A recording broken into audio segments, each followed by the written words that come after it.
Hi, everybody. Welcome back. This is FEMMES LRG Presents Femininity and whatever we want to talk about. Today, it's going to be a really, really great episode.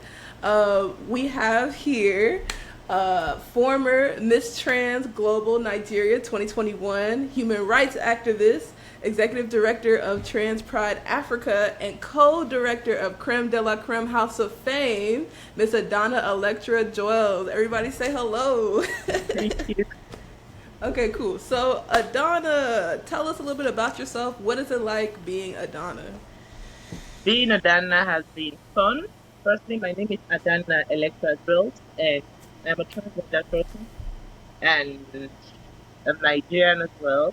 I live in a country where gender identity is not something that is not a topic that is supposed to be discussed according to the societal norm.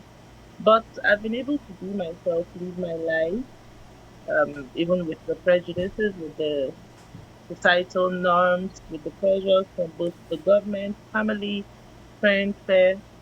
I've been able to excel and become the woman that I am today. So yes, that's who Adanna is. Fun, adventurous, and at the same time challenging the life of Adanna. Thank you. That's awesome. That's awesome. What was it like, or what motivated you to want to compete for Miss Global Trans Nigeria? How did that come about? Okay, so firstly, I wanted a platform where trans women would be able to come out, share their stories, be who they are, be able to share their talents as well. And I got to meet a lady called Amanda McQueen. She's the founder of Trans Pride Africa, and she inspired me and many other African trans girls to go into the pageant. And the pageant has been on the international platform for a very long time. And Nigeria needed to show that yes, we've got talented, beautiful, and knowledgeable trans women. So that was what the competition was all about. Not just the beauty, but about advocacy for the transgender community. So yes, that was what motivated me to join the pageant. And luckily, I was the chosen queen. Exactly. How did it feel to win? What was that feeling like? It felt like at first it was just the fun part of the winning, the fun part of having the crown. But like they say, on easy lies the head that wears the crown. So the challenging aspect, the advocacy aspect, where I had to go to places where I wasn't supposed to go to as just Adanna. I had to go in there and step up as Queen Adanna. And yes, I enjoyed the part where I had to be challenged to do more, not just for myself, but for the trans community. So yes, that's about a little about my winning. Yeah, no, that's awesome. That's Thank you. awesome. I know we had talked earlier, and you were wanted to talk about the Miss Trans Africa pageant that's coming up. What does that entail? Is that like everybody from different African nations coming together to compete? What does that look like? Okay, so Miss Trans Africa pageant is a pageant that was organized or set up by Trans Pride Africa, which I am the executive director. And the pageant was set up for African trans women because the visibility is really low. It's not like we don't have African trans women. And it's there is this belief that being trans is a Western thing. So we came together and we were like, okay, let's broaden this whole thing out of the Nigerian context and bring it to a continental part. So yes, that's what Miss Trans Africa is all about: advocacy, um, visibility, and inclusion of African trans women. That's what Miss Trans Africa is all about.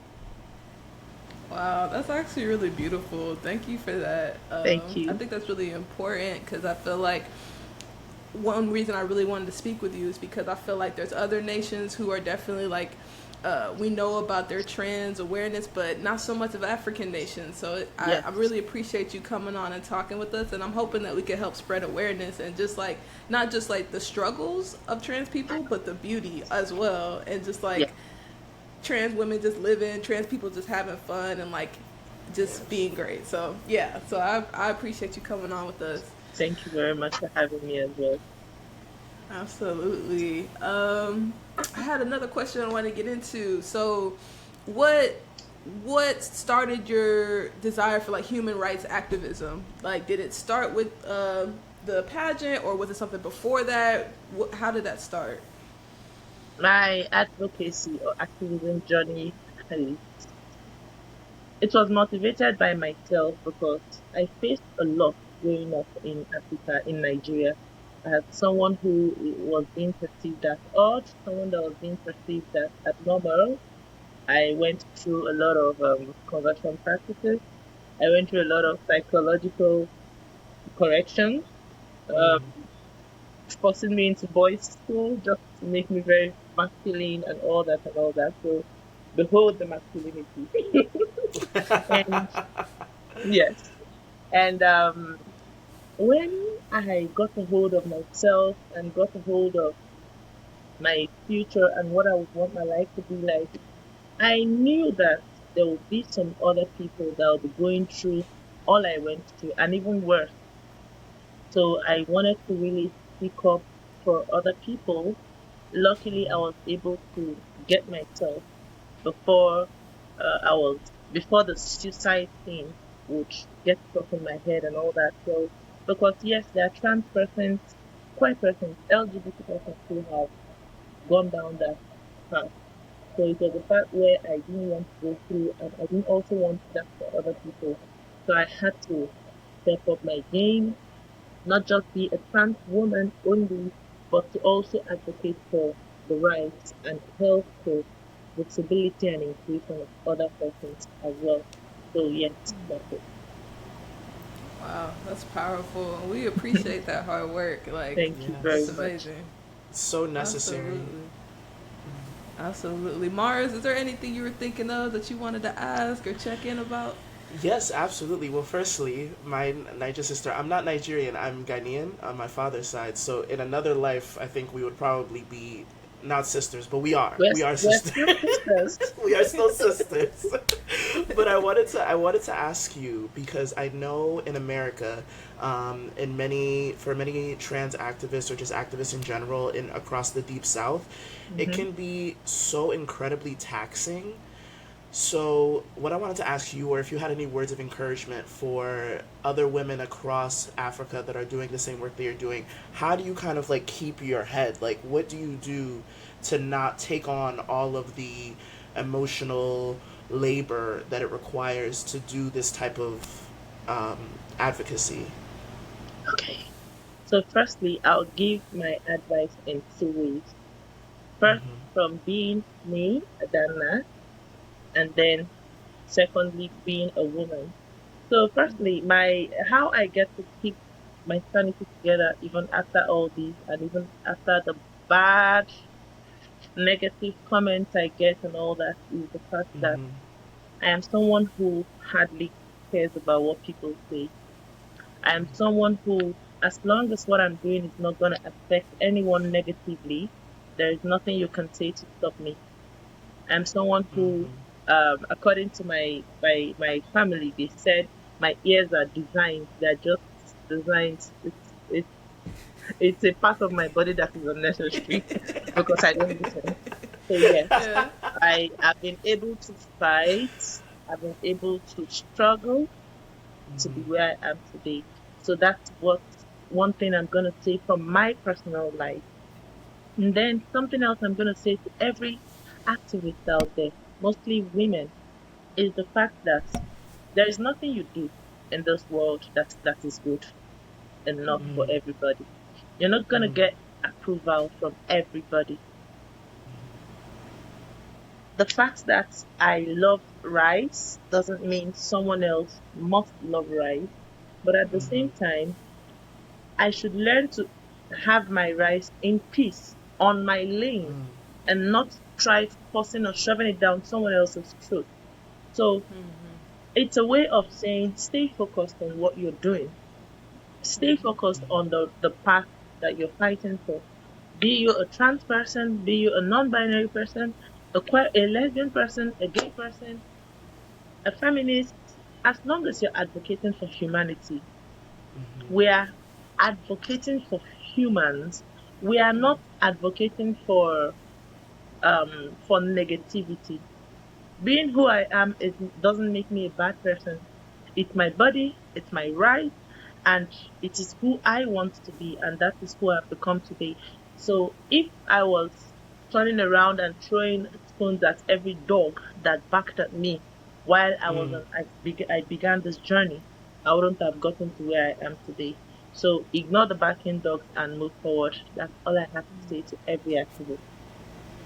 Wow, that's powerful. That's That's very powerful. powerful. Thank you. Thank you. Even just your Yeah. existence in itself is activism. So I feel like that's something to Thank you very yeah, much. absolutely. Of course. Of course. Absolutely. But I'm glad you're out here doing the work. It's so necessary. I did have another question for you, Adanna. Yes. I'm not as well versed in the pageant community, so I was curious if it were to be like the Olympics version of pageantry, would you represent Nigeria on like the world stage?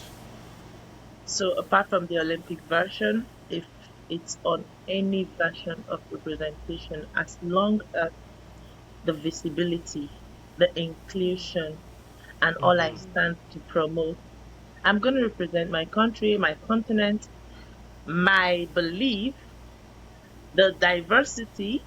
I'm going to represent it all in anywhere, including sports. I mean, today the one of the most powerful points that the anti-rights movement uses against the trans community is the part where they get to exclude, or they want to exclude, trans persons, mostly trans women, from sports. All yes. And the question I get to ask is, what about trans men who compete with biological men for sports? And then what about trans women who have gone through sex reassignment surgery? They do not produce natural testosterone again. So what about them? And then what about what about intersex persons? So yes, I would proudly represent my country, my community, my continent, anywhere and everywhere. I love it. I love it. Absolutely. Thank So much. Thank you. Yeah, that's so interesting you said that, because here in America there's a lot of discourse in the media about trans kids competing in sports, and also like on the world stage we just saw Iman Khalif, who was claimed to be trans when she wasn't, just because of like transphobia. How do you think like in the world that we can, like, I guess not fix it, but like how do we get people to understand like gender? Like how do you think that's gonna happen? I like the fact that you raised the topic about transitioning kids, or kids who are trans. And the thing is this, firstly, I want to ask one question. When does adulthood start? 18 or 21, right? And upon that age, is there a particular button that is being pressed and then the person's mind comes up and the person gets to know, oh, okay, I'm supposed to. Now, in my own case, I always get to tell people that I was taught and told about my sex at birth. I was told that, oh, you're a boy. When you have something like this down there, you're supposed to be a boy. And I always said, no, I am a girl. I'm not a boy. So at that age, I had that mindset. And then I was taken through many conversion practices, many psychological healing, faith healing. And I still came out even the worst version of what the world doesn't want me to be. And I proudly say yes. So no matter how you get to torture that child, because I call it torture, you're not going to correct anything, because there is nothing to correct. Yes. And no matter how you get to introduce the child to, or force the child to be who they are not, they're going to do it either the good or the bad way. And I feel that as parents or as adults, what we're supposed to do is to guide the kids to the path where they want to be. Friends, Yeah. what Janaya Shere said on one of her comedies. She said in an African home, it's either you're a medical doctor, a lawyer, an engineer, or you're useless.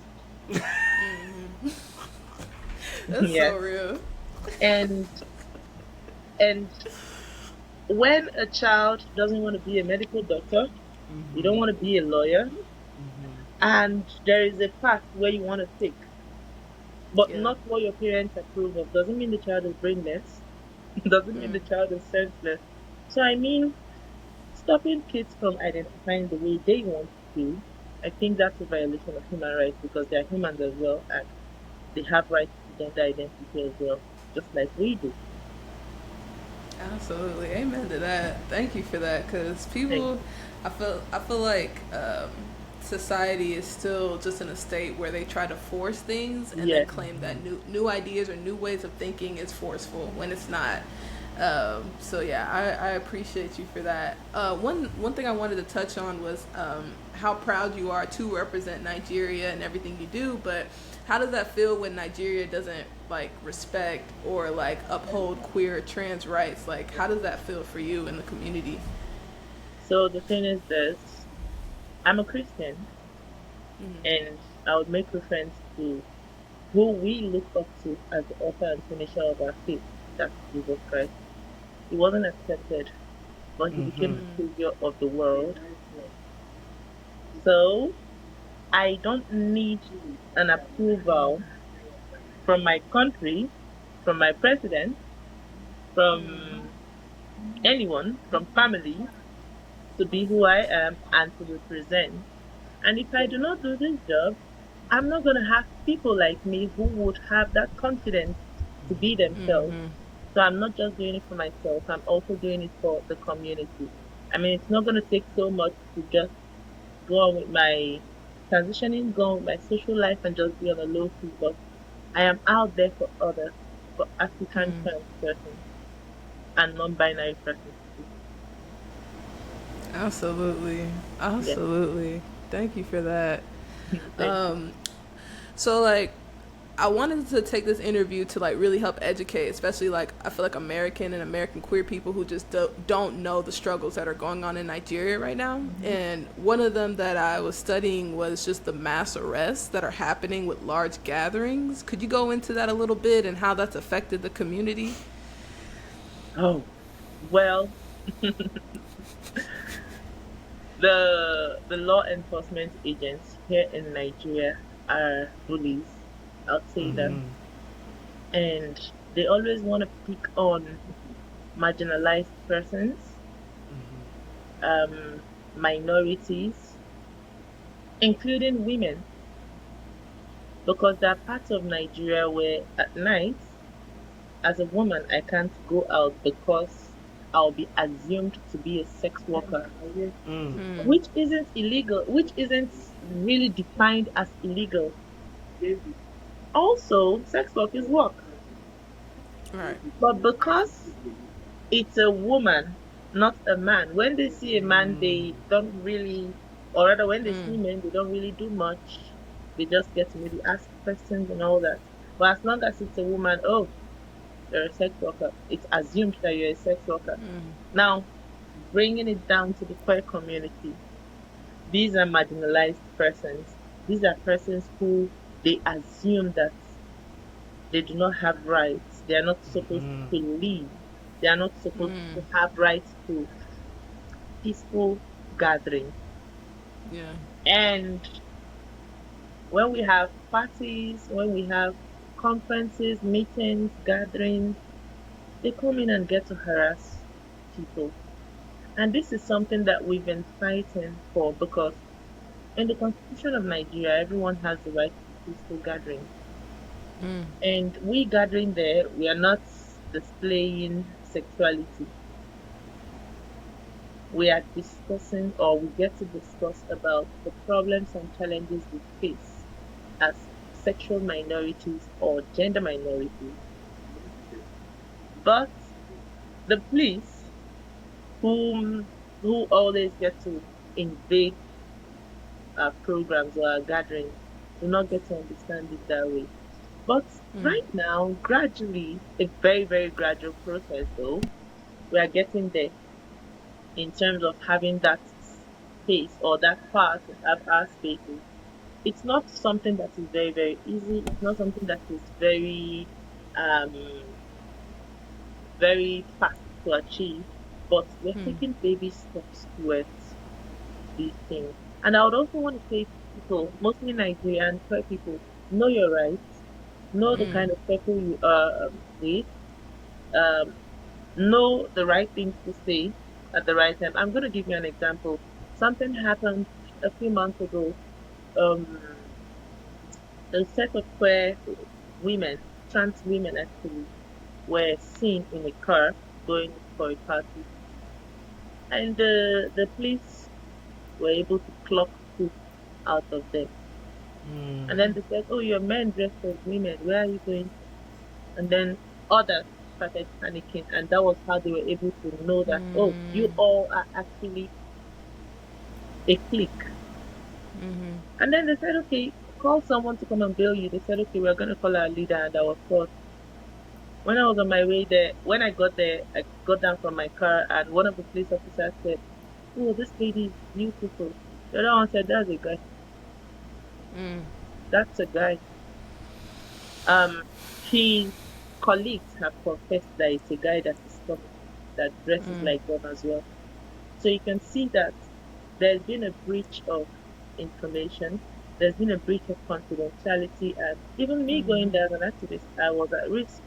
But I had to do it because if I don't, who else will? Yes, there are activists that could do the same thing, but at the same time, we are all in this together. It's a collective thing. It's a teamwork. So when I got there, I was like, I don't understand what you guys are saying. Who is the man dressed as a woman? Are you okay? And the way I spoke, the way my carriage and all that was my saving grace. So I get to advise people, know the right thing to say, be in the right place at the right time, be careful of your circle, and yes, that's it. Wow, that's super tough. Like, I can't even imagine like what that would be like, and I'm sorry that y'all have to deal with that. And yeah, it's infuriating. Yeah. We can at least connect in that the police are very much bullies over here. Correct. They're people with, authority complex. They like to just feel that they are better than someone else, and they know that they can get away with certain things. And so from what it sounds like, that translates over there as well, but even more so because they know that this marginalized community is not protected. So whatever they do, nobody's really going to say anything because they get away with so much already. It makes me so mad. So shout out, amazing on your part to handle that with so much grace to the point where you were able to, help your friends as well. Thank you. Yeah, absolutely. Another issue that I wanted to kind of talk about, which would also be pertaining to knowing your rights as a queer Nigerian, is the housing discrimination. Is that like really frequent in Nigeria with queer trans people? Have you seen that? Yeah. So the thing is this, firstly, most of us are forced into living in denial or being in the closet. And I'm sure the closet is supposed to be the clothes. We are forced to pretending to be who we are not. And it's very, very difficult to see someone who would want to leave their apartment or accommodate a queer person. And this boils down to not just your independent accommodation, but even family. There have been many cases where family members excommunicated their own just on the grounds of their sexual orientation or gender identity. And now you come out to the society, you struggle, you work hard, you earn the cash, and you want to rent an apartment because you're queer or you're perceived to be queer, you get denied. And even when you're successful enough to skip those hurdles and move in, someone comes there and outs you, that's the end of your tenancy. So nothing is being done apart from the fact that luckily there are some organizations that get to run safe housing programs, which is not also enough for everybody in the community, which also is not 100% safe because something could happen. And that's even a means to get even more people, not just one person all at or two once. persons in a place, but that's where maybe a safe house of like 20 people, 15 people, everyone gets arrested and gets bullied and molested as well because it's not just about the arrest, but more things go down after just the arrest. So yes, queer people find it hard here in Nigeria to get access to a lot of things.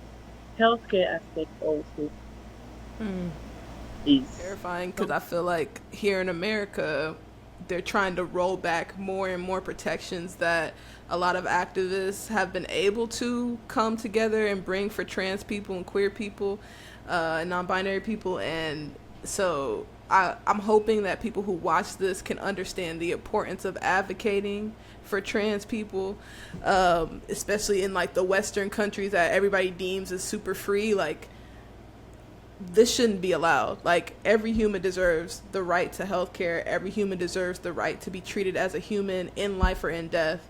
So I appreciate you like telling us this because it's infuriating. But yeah, we just got to keep fighting and keep making people aware. Because I think once people hear about the experience and know, and they can put a face to the experience, I think it does make a difference. So yeah, we're gonna keep doing that. We have two more topics. I wanted to start off with Bobrisky, because when you talked about people who end up having to like hide themselves or like, you know, like keep to themselves when they're trans or when they present as feminine, we know that Bobrisky was released from prison recently, off of the spraying of Naira. How did that go down? What was the news outlets like when that came out? And like, how do you perceive that experience of Bobrisky and everything that she went through? late 1960s or 1970s. We had a trans woman in Nigeria called Area Scatter. She lived her life peacefully and passed away peacefully. And people get to think that Bobrisky introduced gender identity to the country, to Nigeria or to Nigerian. The western part of Nigeria had a trans man as a king. Yes. And people also turn around and point at Bobrisky. She's not the pioneer figure for gender identity. But at the same time, people get to think that putting Bobrisky away is going to shake the trans community. So I personally feel like they did not succeed with whatever they wanted from Bobrisky. And they will never ever succeed because she's living her life and she's not harming anyone. She's just being herself, and all she does is the media thing. If you don't like what she's doing, you don't necessarily need to follow her or to watch what she's doing. You just ignore it. It's not every content on the media that I enjoy watching. But instead of going after the person or wanting to harm the creator in any way, I just ignore them. So I feel people should do the same and not be obsessed about how Bobrisky gets to live her life. Yes. Absolutely. Do you feel like what they did to Bobrisky is something they'll start to do to other trans people who have notoriety? If they have the chance to, that's what they want to do. In a way, they think that's a way of silencing trans persons, but that's not going to happen. I mean, other people fell into the trap of the spraying of money thing, but nobody went to jail. It was just Bobrisky because it's Bobrisky. So yes, they are going to target the community. They always target the community because I feel they are obsessed or something, but it's just an individual, not like it's the entire community. So they're just going to keep trying. Yeah. Oh, Yes. absolutely. Absolutely. Yeah. I was just like, why are you trying to lock up Bobrisky? Like, she just living her life, you know? But yeah, it comes with the territory, I guess.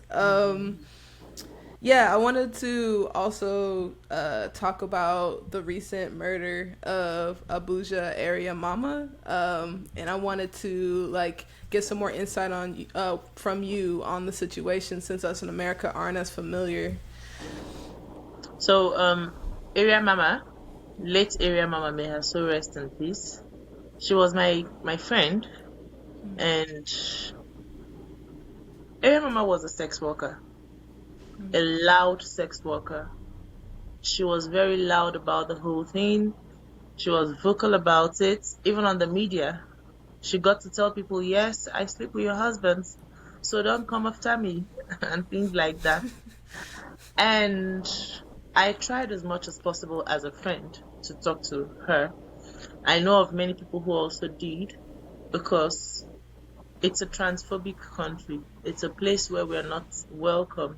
And even if you want to be yourself, live your life, live your truth, come out and all that, you don't necessarily have to rub it on people's faces. You could just do it on a very low key. And the mistake she made was not letting people know about her gender identity. So when she goes out for her sex work at night, hangs out with men who don't know about her, she comes back in the morning and she comes on the media and says, yes, I am a man. I dress as a woman at night too. So, things like that were the things that puts her at risk. But at the same time, everyone has or deserves the right to life. And whoever did that to her didn't have any right, because yes, she was not out about herself to her clients, but you can as well say, no, I don't want this. Please go. And you be human about it. I mean, that was someone's child. That was someone's hope of survival. Area Mama was a very lovely person. She had people working under her. She had people who depended on her. And she had a future.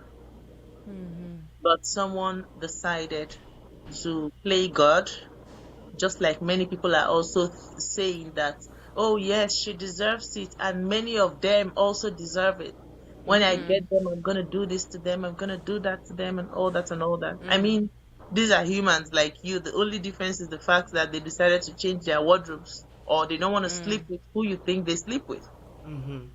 It's my genital, and you shouldn't want to tell me who to sleep with. I'm an adult. I am not raping anyone. I do whatever I do with consent, and I have rights to bodily autonomy. So the way area mama was dressing, the way she was carrying herself and all that, I don't think anyone was supposed to harm her. And it's not the first time she's been harmed, but this time around they ended up killing her. They've been threatening her life for a very long time. She even comes out on the media to say it. Sometimes they get to beat her. About 2 or 3 months ago, she was stabbed. And it wasn't the first time she was being stabbed. She was always stabbed. And I loved the fact that she was a very, very strong person who never gave up. Even after everything that happens, she comes back again. When she gets arrested, the police would say, oh, area mama, oh, we know you already. They could, like, she was an untouchable person, like she was a terrorist. Sorry to say that, but and a very lively person, a very funny person, fun to be with and all that. She terrorized the Abuja police department because she was a regular client in the police stations. Whenever they arrest, oh, we know this boy. Oh, we know you. And But now they decided they ended up succeeding in killing her. Yeah, so rest in peace, by the way. Absolutely. Absolutely. Rest in peace to Rest in Ariel power Mama. to Area Mama. Thank you so much for sharing your experience with her and the things that she had to endure. I wanted to make a note of like how I feel like that happens too in the US with like men thinking they've been tricked or whatever and feeling that they have the power to cause harm or play God, as you put it. And it's something that we talk about a lot. And a lot of the, especially the media, like the news outlets, I think they push the idea that trans people aren't people and it's okay to cause harm and to play God in their lives. But no, thank you so much for speaking her name and bringing awareness, and because it needed to be spoken, and we're hoping that the narrative changes and people see everybody as people. Marz, do you have any thoughts or questions you want to ask before we wrap it up? Just to kind of bring it back to your history and pageantry, do you have any upcoming pageants or anything that you'd like to talk about that you know, outside of your activism? Well, at first I always believed that I'm too old to go with pageantry, but Oh, but my who said that? I thank God for the kind of leader I have. She told me, she said, "Come on, you're a little girl. You're just being lazy to work on yourself." So yes, I intend representing the community. I intend representing the country, the continent in different international platforms in future. Yes. I mean, it's part of Absolutely. the advocacy as well. It's a part of the visibility. Someone got to tell me that, oh no, you can't be trans in Nigeria. So continuously being on international stages is going to be, yes, I am not just trans. I am here on a platform like this, and you are seeing me. It is happening. I exist. So yes, I intend. I'll be looking forward to it. That's Absolutely. incredible. It's incredible. That's so awesome. Adanna, is there anything that you want the world to know before we end this interview? Anything important you want to say before we get off? Well, I just want to say, firstly, love is love. Respect humanity. Don't be selective of who, whom a human should be, or what a human should be like, or whom a human should sleep with, or what people should identify as.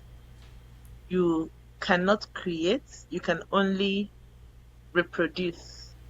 And even with the reproduction, I don't think you would want that the result of your reproduction to be jeopardized just because the child is going to be diverse. I want a life or a world where everyone is being respected, treated equally, included, irrespective of the race, the sexual orientation, gender identity, sex. I just want people to be them, to be able to be themselves, live their best lives, and allow others to live theirs as well. Yes. Beautiful. Amen. Thank you That's so much, beautiful. Adana. Thank you Thank very you so much. much for coming on. It was such a pleasure, and we hope to do this again sometime. Thank you so much. Thank you very Please much for come having me back. as well. Bye. Absolutely. Thank you so Bye. much. Thank you very, very much. Bye. Bye.